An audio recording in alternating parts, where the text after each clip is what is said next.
Ladies and gentlemen, the President of the United States.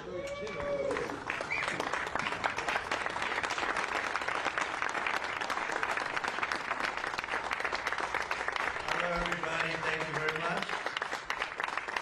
Thank you. What a friendly group this is. No Democrats are here, right? Well, I want to thank everybody. This has been a labor of love. You know, we took over a building that was not properly taken care of. It just wasn't. It's a very special building, and we are taking care of it. This was grass, and when you have a news conference, and this was going on for many years, but everybody would just sink into the mud. It was extremely luxurious grass, especially when it was raining, because you'd go down about 5 inches into the mud. And when we had a press conference here, all the press standing back there, they'd be cursing me. The women would be lifting up their shoes, saying, "You've destroyed my shoes, this is terrible." So we got a stone that's the exact same stone and color as the White House itself, because we wanted the friendly feeling of that light color. And it reflects the sun, and it keeps you cool even in the summer. And we've had press conferences. We finished it about a month ago. This is, as you see over here, the Presidential Walk of Fame. And we had this long wall with half windows because that used to be a swimming pool on the other side of the wall. That was the swimming pool where Jackie would say, "I hear women inside." Are women inside? Quite a famous, I'm not saying anything, this was a part of a movie. And the Secret Service said, "No, ma'am, there's no women inside, ma'am. I'm sorry, ma'am, you're gonna have to move along." "But I hear women inside." "No, ma'am, you'll have to move along, ma'am." So that was the famous swimming pool. Now it's even worse. It's for the media. They covered the pool up. They covered the pool up, and now it's for the media. And I think we have a small representative group. I don't think they allowed the rest of them. I can't believe it. What happened? They're all on the other side of the wall. Can you believe it? Because this is supposed to be sort of a private event. And there is no such thing in politics as a private event. Lindsey, you learned that a long time ago, right? The great Lindsey Graham. Doing fantastic. You're up 34 points, Lindsey. That's right. Thank you. It's not bad, I'll tell you. It's not bad. So, so we did the Presidential Walk of Fame from the great George Washington all the way to, well, I think we have to rate him above me. So it's less than great, less than George. Somebody went up there and they say, "You're the third best president in the United States." This was on television, third best. And they said, "Who are the first two?" "George Washington and Abraham Lincoln." And I got extremely angry at this man. You know, you can't. It's going to be tough to beat, Mr. Senator. It's going to be John. It's going to be very tough to beat Washington and Lincoln, but we're going to give it a try, right? Hey, they didn't put out 8 wars, 9 coming. All right, we put out 8 wars, and the 9th is coming. Believe it or not.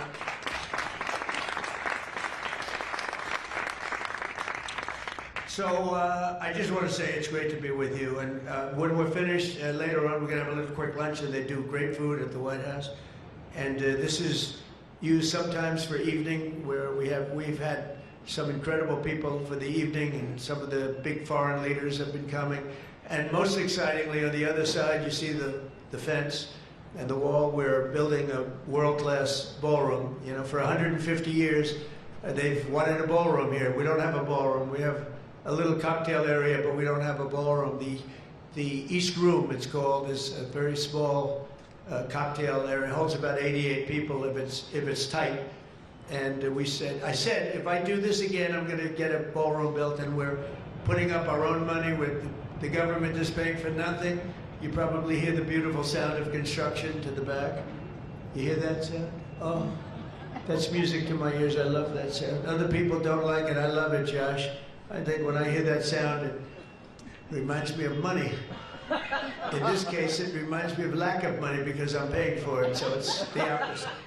But it's going to be one of the most beautiful ballrooms anywhere in the world, and it's going to be able to take care of tremendous things. When you have, as an example, I'm going to see President Xi in 2 weeks, going over to South Korea. We're going to meet in South Korea. We're going to talk about a lot of things. They want to discuss the fact that they're paying 157% tariff. It's a little higher than they thought.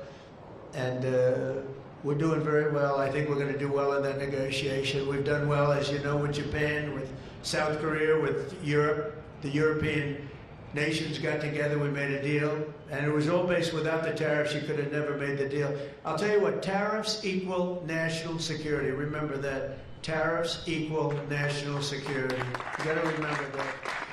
And they also equal wealth for our nation, because we've taken in hundreds of billions of dollars in a very friendly manner, given to us by nations that used to take it from us.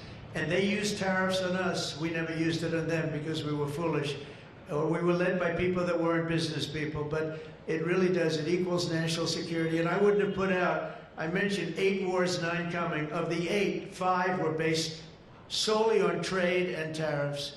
India, Pakistan were going at it. 2 nuclear powers, and serious nuclear. 7 planes shot down. They were ready to go, and I called them up. I said, you go to war, and we're not doing a trade deal. And they said, well, what does one thing have to do with the other? I said, it has a lot. You're nuclear powers, and if you do it, we're not doing a trade deal. And 24 hours later, they called me, we have decided not to do it. We stopped the war. We stopped the potential disaster, a nuclear disaster, because of trade. And it's been really amazing. But the tariffs have made us a wealthy country.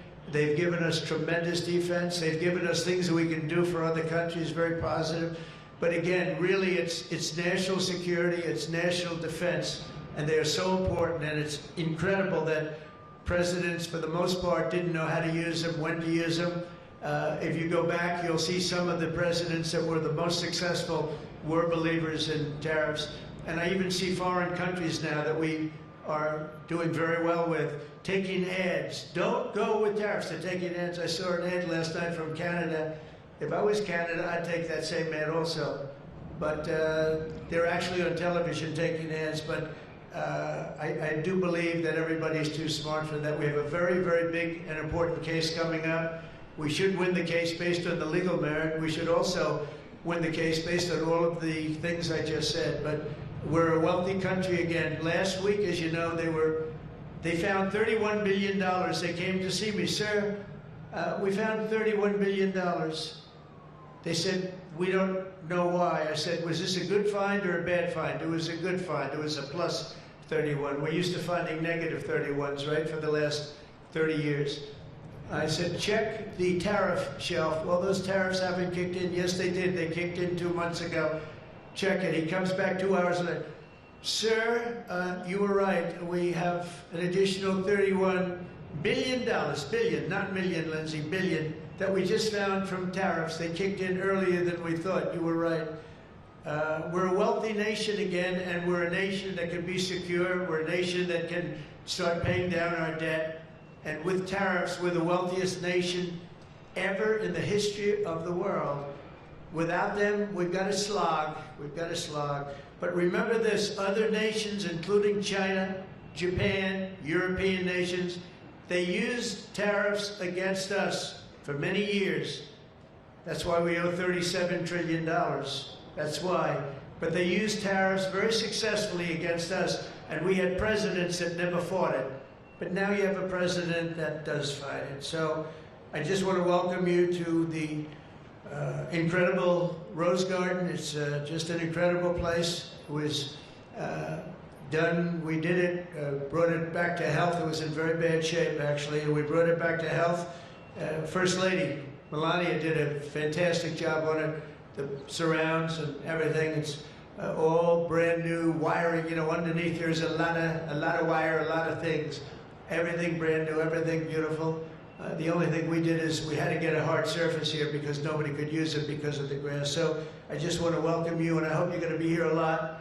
We're going to use it for meetings. We're going to use it for press conferences. Now we can use it. It was unusable before, and now we can use it. But everything that you see was redone. All of this was redone, and the whole White House is being redone. Some of you came through what they call the Rose Hall. They call it different names, but you probably noticed, I don't know if you came through this door, did you notice the white marble floor that was put there? That was made out of Home Depot tiles, about 1 foot by 1 foot. They were all broken, about 30 years old. And I replaced it with book-matched marble, paid for by your friend, President Trump. It's like, it's amazing how people like it when you say you paid for it. When I say I paid for it, they say, oh, I love it. But it really, they did a beautiful job. They're great talents. They're very talented marble people I have, and they replaced it with beautiful Paradiso marble and statuary marble, and it's really, really beautiful. I want to thank the outstanding leadership team, and you really do have that majority leader, John Thune, who's been my friend. He really, really has done an amazing job. Thank you, John. Thank you. Done an amazing job. I didn't get to know John as well in the first term, and I've gotten to know him very well over the last 9 months, John, and you're doing a fantastic job. Thank you very much. Really great. Majority Whip, John Barrasso, was outstanding man. Thank you, John. Thank you. Great guy, too. Conference Chair, Tom Cotton. He loves that military. He loves the military. He loves the military. Policy Committee Chair, Shelley Moore Capito. Shelley, thank you very much, Shelley. Vice Chair, James Langford. Very good, James, thank you. And you know, we have everybody but one person here. You know, everybody showed up. I figured you'd have like, I'd say 40 would have been a good number, right? If everybody, we're just missing one person. You'll never guess who that is. Let me give you, he automatically votes no on everything. He thinks it's good politics. It's really not good politics. He's an automatic no. But I don't know. Look, if he wanted to come, I'd probably let him come, right? I'd let him come. Begrudgingly, but would let him come. And National Republican Senatorial Committee Chair, an unbelievable guy, Tim Scott. You know, Tim, I shouldn't say it because it's so, I don't know if it's going to be. But Tim ran, and he was very effective and very good, but he was on the debate stage and everything else, he was good just because he's good. But he wasn't as good as they thought he was.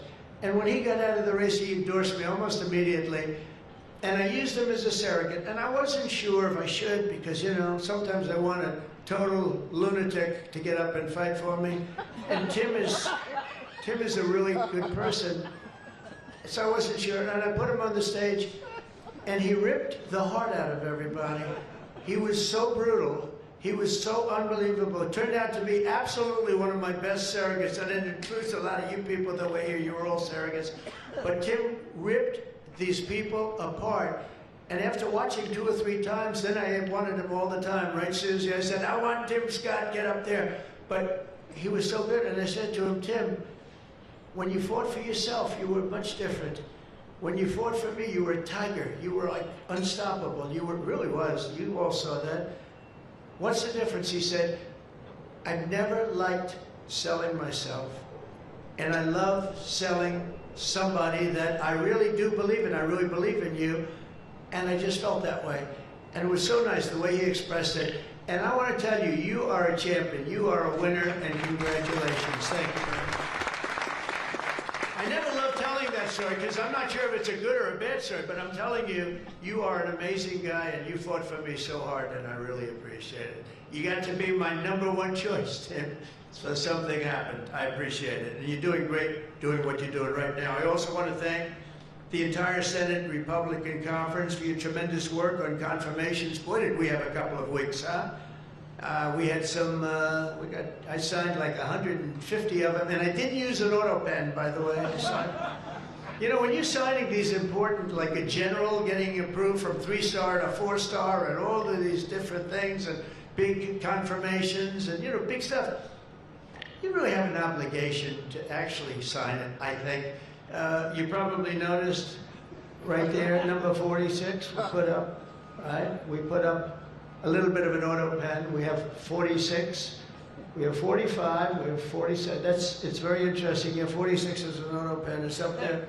It stays up there. People like it. It's probably going to stay up there for a long time. And I know you're looking into that. And by the way, the auto pen person said he never spoke to Biden. He worked the auto pen. You're not allowed to do that. So if you're looking at anything, just remember it. And remember, they treated us very badly. They treated us very, very badly. So I think you're allowed to just report the truth, including the confirming of my cabinet much faster than first time. I mean, we went so fast, and I give John Thune and all of you credit for that. It was amazing. All of a sudden, I was calling John, I gotta get him approved. Come on, John, because I was getting like one every 2 weeks. And you know, I had people, they left their job and they left everything, and it looked like they were, all of a sudden, it was like an avalanche. They walked in, James and James, my double James, I call them. They walk in and they had like so many of them. I said, you gotta be kidding. Is this like, are you for real, right, James? John Thune did his job, and you got them all done, and you have all those people out there working now, and instead of being very upset with the fact that we couldn't get them approved quickly. So I really appreciate it. You used a method that I wish you could use U.S. attorneys. You know, I have 10 U.S. attorneys who are phenomenal, phenomenal. A Harvard, a Yale, a this, a that, all top. And the problem is they're not gonna ever be confirmed, I guess. I put them in, they'll be there for 3 or 4 months, whatever, and then they have to leave. Because anytime you have, as you know, anytime you have a Democrat senator, not even 2, just 1, they'll say because of the time we're in, we're not approving that person. We're not approving, they never do. They won't approve. And therefore, because of blue slip, I have to tell the person after 3 months, I'm sorry, you'll have to leave, and I put somebody else in. And I've had Democrat senators say the only one who'll ever approve is a Democrat. This is not constitutional, and you really, I hope you can look at that blue slip thing, because I have 10 people that are phenomenal, and they're gonna have to leave office. Highly educated, top of their class, everything, and they're gonna have a mark on their career that they were a U.S. attorney for 3 months or 4 months, and then they had to leave. And that's so unfair. It's unfair to the public, because the public voted for me in a landslide, and I'm supposed to be picking the U.S. attorneys, and this goes for judges also. But actually more so even for the U.S. attorney with the blue slip. So I have these phenomenal people, many of them young, but truly fantastic people, and they're wondering what's going to happen in another 3, 4, 5 weeks. They're going to have to leave office. I think it's a shame, and I hope you can do something about it, because I'd like to tell those people, you know, we put you there, and you're not going to have on your resume for the rest of your life, you were there for 4 weeks or 6 weeks, and you left like you got canned. So I hope you look at that. Very important. And after your pivotal changes to the Senate rules last month, as a result, this is what you did, the unprecedented obstruction by the Democrats. We've confirmed more than 175 public servants, people that are phenomenal, to keep posts, and that's just been over the last couple of weeks. It's an unbelievable thing what you've done, John, all of you together. So working closely with me and House Majority, the Republican Senate also gave us the largest working class tax cut in American history, and you passed the Lincoln-Riley Act to throw illegal alien criminals out of our country. You passed the Genius Act and the Take It Down Act with the support of our wonderful First Lady. She got, by the way, she got actual support from the other side. It was bipartisan. I think Rand didn't vote for it again. I think it was only Rand did. We get bipartisan support other than maybe Rand. But another one I'm going to ask you to vote for, and it's in the House now, and I hear it's doing well in the House, James. It's case law. A young lady named Kate Steinle, I remember it so well, probably 8 or 10 years ago now, in San Francisco. She was holding hands with her father on the San Francisco pier, looking out into the water. It was beautiful, everything was beautiful, but the person wasn't beautiful that did this.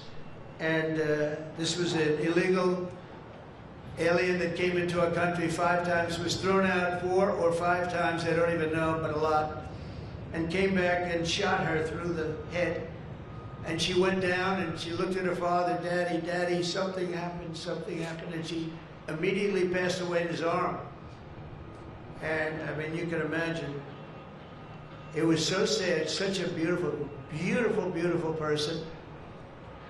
Father was destroyed, you know, virtually destroyed. And they passed they wanted to pass what they call case law, and it's now, again, in Congress, and I hear we're going to get it passed in Congress, and when it gets up to the Senate, I hope you guys can pass it. And basically, very simply, it says that if you're an illegal alien and you come in and you get thrown out, if you come back and get caught, you have to spend 10 years in jail. Very simple. Very simple. If they would have had that, Kate Steinle would be alive today. That was a big event at the time.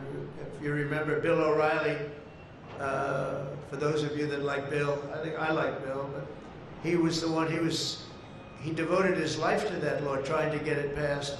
I think it's time that we pass it, so that if you get taken out of the country and you come back illegally, knowing that this law is in existence, you go to jail for a 10-year period, and it's going to keep the repeat offenders from coming in. It's going to really keep them from coming in. Senate Republicans have already voted 11 times to get our government back and open for business. We have record business.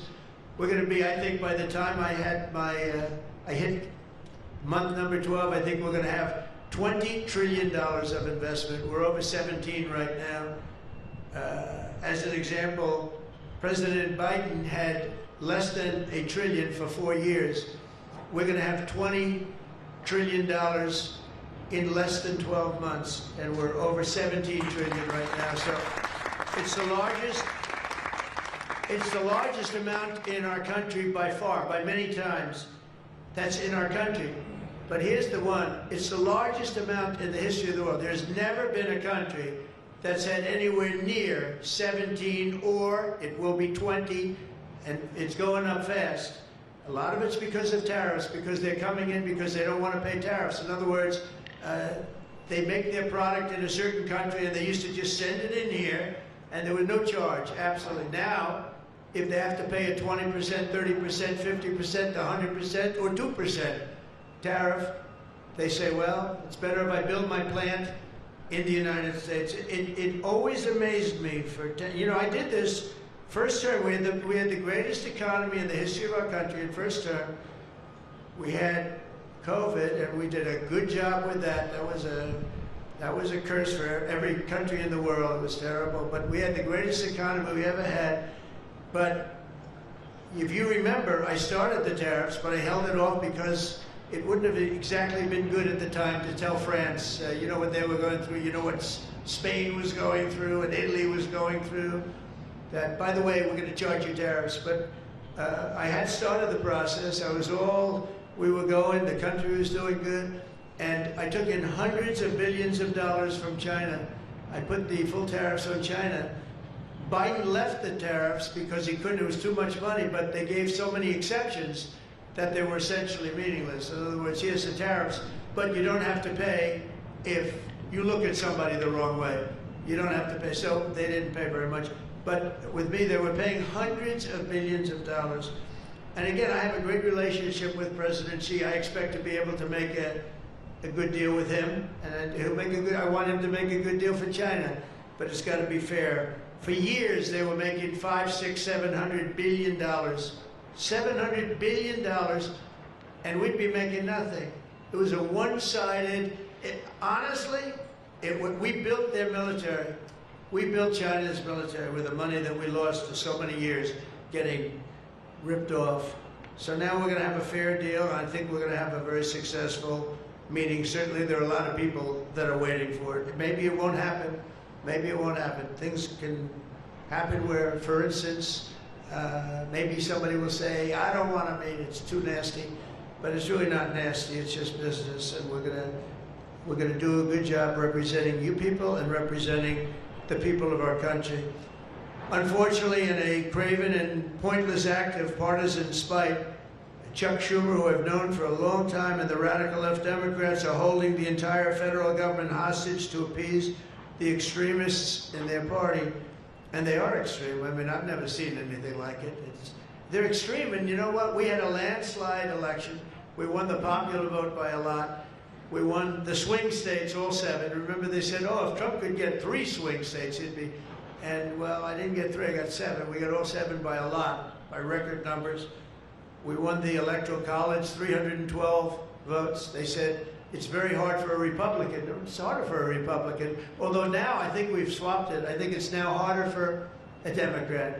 Because if you see what we've done with the Hispanics, with the black workers and black men, and recently a poll came out with black men and women were doing so well. You know, they want security. They don't want to have their city destroyed. Women in Chicago, beautiful black women walking around with red MAGA hats because they don't want to be mugged and shot and everything else. And then you see a Democrat get up and tell you how safe it is in Chicago. You know, they've had, in a fairly short period of time, 4,000 murders. This is over a short period of time. 4,000 murders. And they had a holiday where they had 28 people killed and almost 100 shot. And then you listen to this guy, Pritzker. I've known the family for a long time. They threw him out because he was no good, and he became governor. He's got money through the family. He didn't make, he's got money through the family. But they threw him out, he became governor. I said, I wonder how he's going to do. It's a crime palace, it's a shame. And you know what we did in D.C. is unbelievable. You people, you can walk down the middle of the street, Mr. Senator, you can walk down, you can have your wife meet you at the restaurant, and she's not going to be accosted, shot, beat up, raped. It's unbelievable how bad it was. It was one of the worst in the country, and now it's stone cold. I don't say the word perfect, but it's pretty damn close. And you know, they used to have, they would average more than a murder a week in Washington, D.C.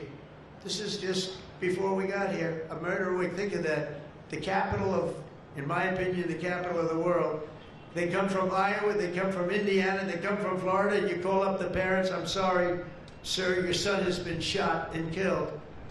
We have no crime here now. We have no crime. And the National Guard has been unbelievable, the job. Unbelievable. And you know, it also looks better. I do a tour, I hop in that beast. I feel very safe in the beast. The windows are this thick. But I hop in the beast and I tell the Secret Service, let's drive around town. I used to do that myself. I could drive myself around. I actually like that better. But now I don't think it's a good idea. But we drive around in the streets. The place is looking much, the grass is good, the fences are down, there's no tents, there's no anything. We are looking like it's just a whole new look, and the most important thing, there's no crime. And we're going to fix the roads. We have great pavers. We're going to fix the medians in between the roads, which are half of them are falling down. We're going to take some of the tiles off the bridges, the tunnels that you have. They've been up for 40 years. They're rotted. And we'll put up brand new, gorgeous white tiles like it's supposed to be. But this place is looking really good, and we haven't even started the real fixing up of the town. We're getting rid of the graffiti. You notice there's almost no graffiti anymore. A lot of that beautiful statuary marble and red graffiti all over it had bad signs up, and it stopped. We've taken out 1,700 career criminals and people that came in through an open border. They came in through Biden's open border, and we've taken them out. The thing having to do with all of the elements in the great big beautiful bill, I'll tell you, it's amazing what we've done. $200 billion in costs for medical. Well, we've done $50 billion for rural hospitals. And remember, no tax on tips, no tax on Social Security, no tax on, think of all of these things that we've done.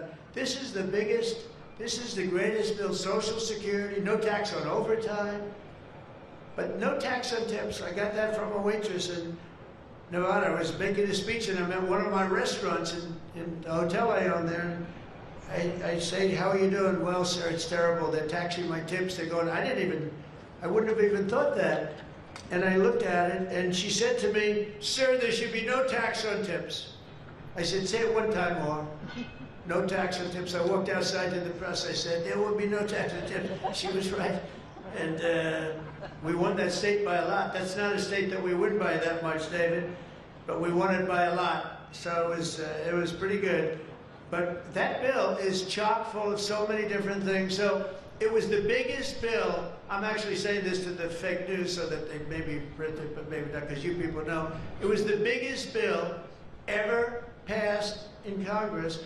And what we did was a little risky. We put everything into the bill, John, right? And some people were against it. They said, no, you got to do small bites. And we gave it a shot, and we got it passed. I got a call from John. He said, it was 3 o'clock in the morning. Sir, we have 4 hard no's. Could you please call him? I said, what time is it, John? It's 4 o'clock in the morning, sir. So I call up. One of you is sitting right here. I said, Jim, could I say hello to you? It's 4 o'clock in the morning, right? He said, sir, you have my vote. I said, wow. Then I called up another person. I'll use fictitious names. Doug, could I get your vote? You've got it, sir. Then I called up another one. How about Josh? Can I have your vote, Josh? Because I like Josh. And Josh, who can be very difficult, said, sir, you have my vote. His wife was screaming at him on the other side. Sir, you have my vote. But I called people, and they weren't really hard-nosed. They wanted a little attention, unfortunately, at 4 in the morning. Sometimes I like the ones that don't like the attention, but we'll take it any way we can. And we got it passed, right, John? And nobody thought that could happen, because you have a small majority. And in the House, how about in the House, we had a majority of 3. We actually went down, after that, for a period of about 2 months, we went down to a majority in the House of 1. And I kept saying, you know, because I'll tell you, Mike Johnson's great. The team, these 2 teams, did you ever see 2 people more different?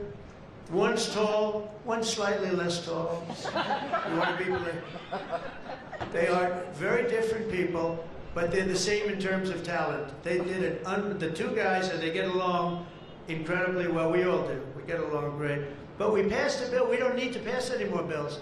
We got everything in that bill. There's nothing else we have to put. We got the largest tax cuts in history. We got the extension of the Trump tax cuts. We got all of these things. And, you know, remember, they lie. They will look at I saw it the other day, they were talking about, I call it the great big beautiful bill, but that's what it is, the great big beautiful, the biggest bill ever passed. And what they say, they make up stories.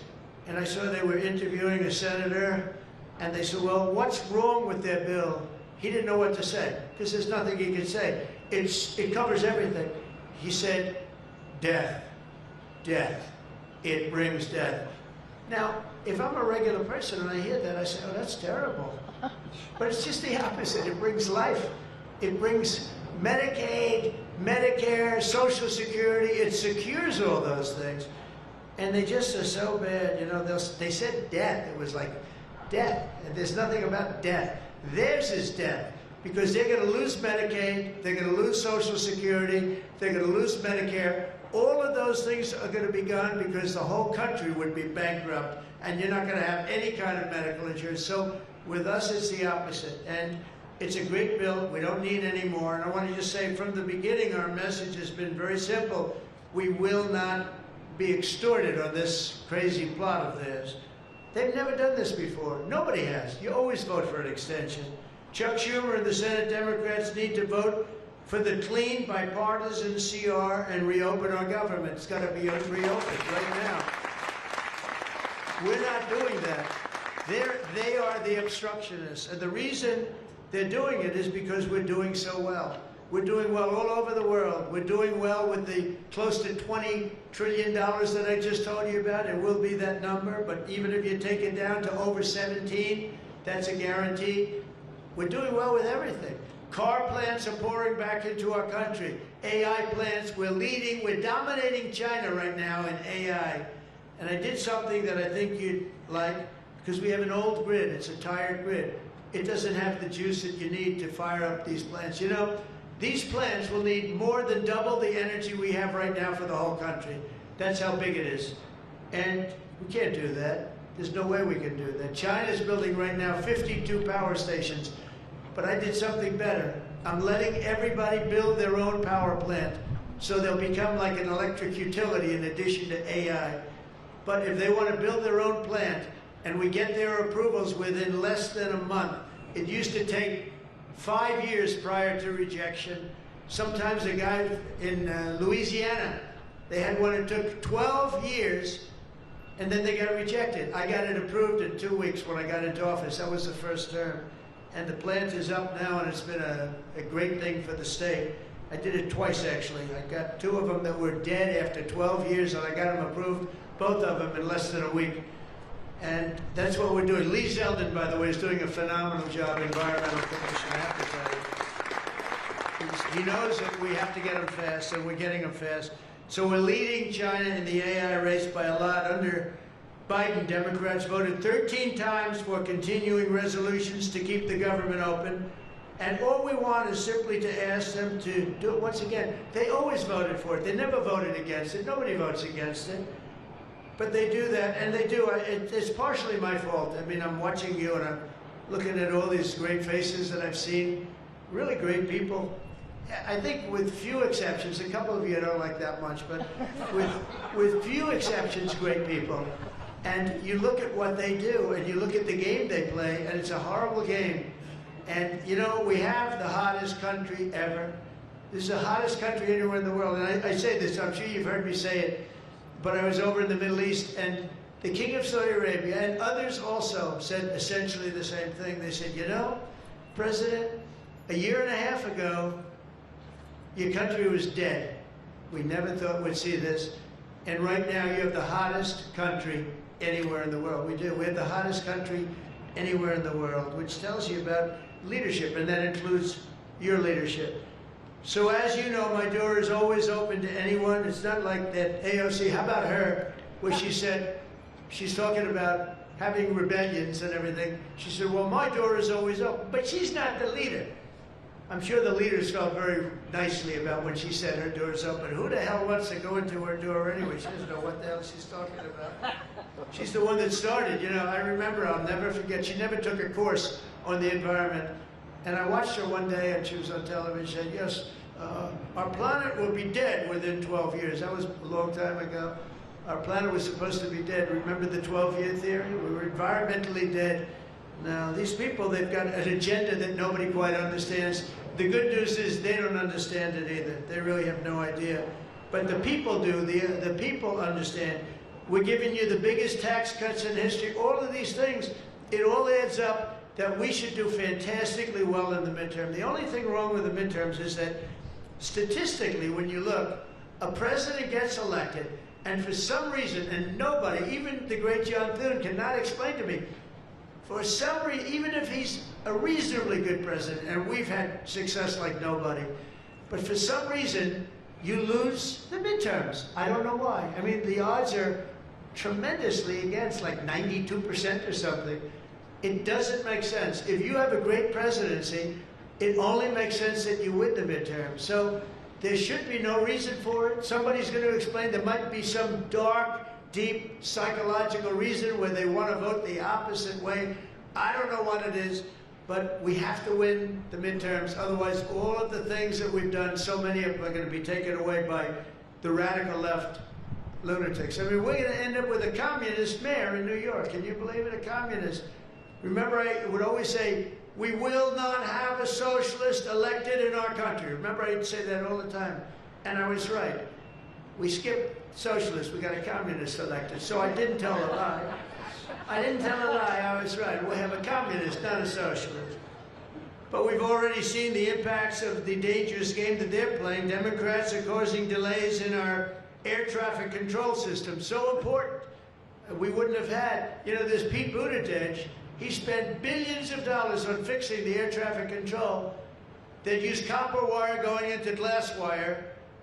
Any union electrician here or any non-union electrician would say you can't hook copper into glass. It doesn't work.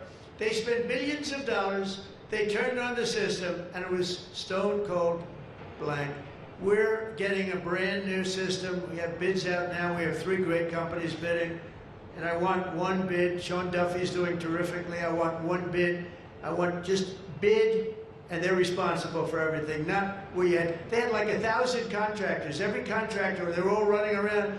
In the end, if one of them does a bad job, we want to be able to blame somebody, and it's going to be one of the very big companies because there's a lot of interest in it. So the air traffic control system is going to be rebuilt. Over 1 million federal workers right now, as you know, are going unpaid. That's a Democrat's fault. And children, tourists, unable to visit the museums in Washington, D.C., that we now have beautiful, safe streets, but we don't have the museums open. We should probably just open them. but we are doing things that nobody's ever done, nobody's ever seen. So all of this and the pain that the Democrats have caused during this reckless and completely unnecessary affair, and you can call it the Schumer shutdown or the Democrat shutdown, you can call it whatever you want. And I will say this, that we have Darth Vader. You know Darth Vader, right? Darth Vader is a man who, I think he's sitting right. Is that Darth? Stand up, please, Darth Vader. Stand up. Does everybody know? They call him Darth Vader. I call him a fine man.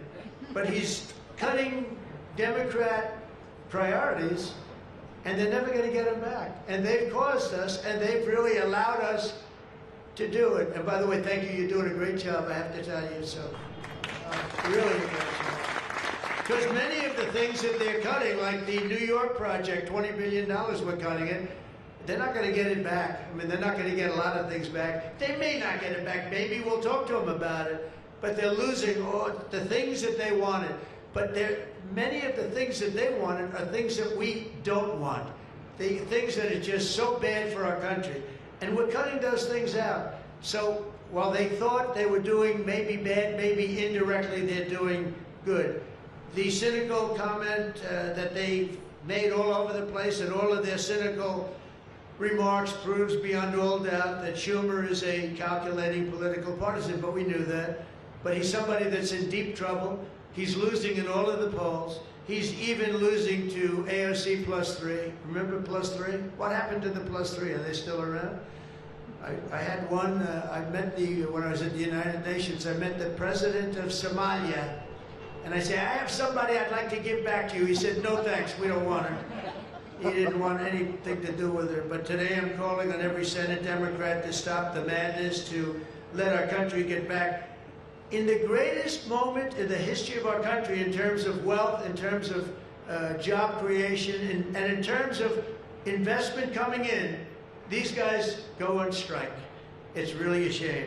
So I'm asking them to be smart. It's not working. They're getting killed in the polls. The public understands what they're doing. They're doing the wrong thing. And with that, I just want to say welcome to the White House. When we're finished, they do a great job. When they're finished, we're going to all come in. It'll be a little crowded, but that's okay. To the Oval Office, we'll talk a little bit, a couple of minutes. Got some interesting things. And I think I'd like to have, if I could, John, come up and say a few words, and we can close it out. And by the way, this is an open mic. It's open to the world. I think they can hear me out on the street.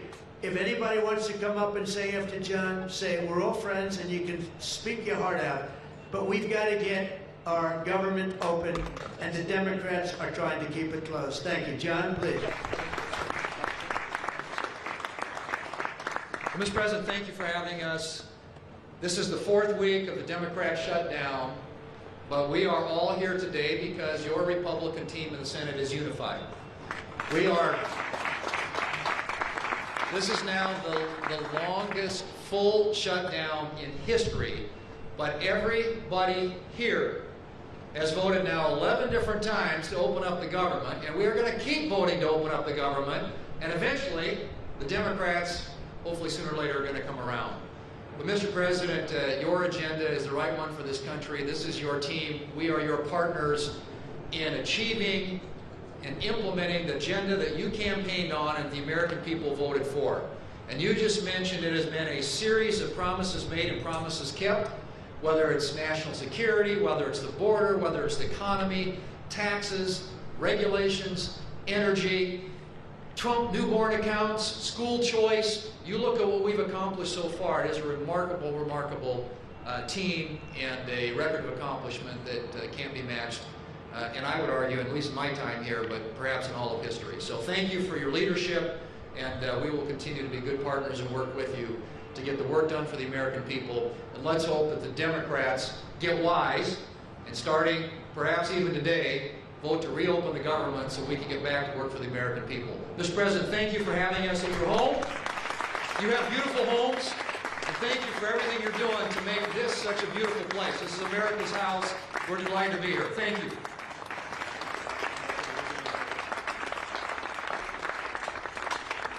Okay, TV, we're done.